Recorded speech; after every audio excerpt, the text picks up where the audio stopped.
And Canada is just thinking in this arrogant kind of thought. Well, but just to build on what John is talking about, it's a style question. Can you get the same results without using words like calling leaders weak or their economies decaying, right? Is it necessary to provoke the visceral feeling that we feel among a lot of leaders here and in conversations with international investors? I mean, is there any other way? Is that style more harmful than it is helpful? Well, I think it creates listening. Like people pay attention to it and listen to it. If you just sort of blend in, no one hears anything in Davos, right? Everybody says the same blah, blah, blah, blah, blah. And if you need to break out and you need to say it. So my view is, right, that Canada has never expressed to the world that they have the best deal, the second best deal in the world. The best deal in the world is Mexico, because remember, they have USMCA, which means 85% of the Canadian economy comes into the United States for zero. And there he is complaining that he's going to go to China and improve it. What's he going to do? China's delighted to sell to him.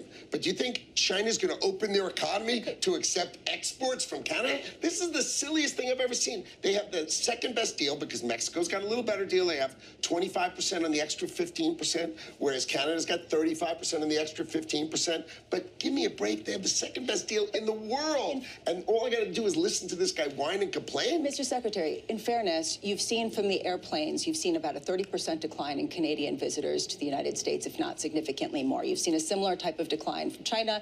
European travelers inbound have come down. There is a sense that people do not want to come to the culture of the U.S., and there is this anger about it. And I just wonder if you think that that's just temporary, or you just sort of dismiss that, or you think it's irrelevant to the actual issues. I think what that is political marketing.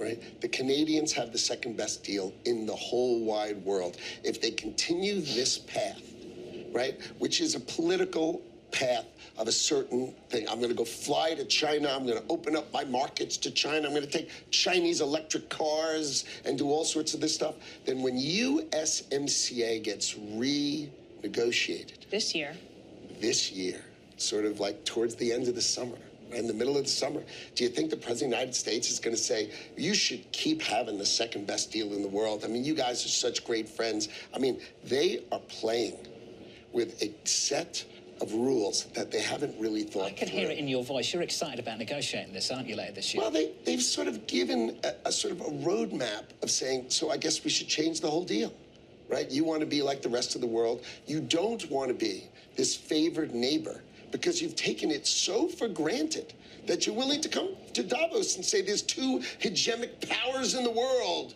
and we're going to decide which one we're going to work with. Really? You're going to either work with the United States of America, where 75% of your economy is totally tied to it, or China? Why would you say that? I think it's political.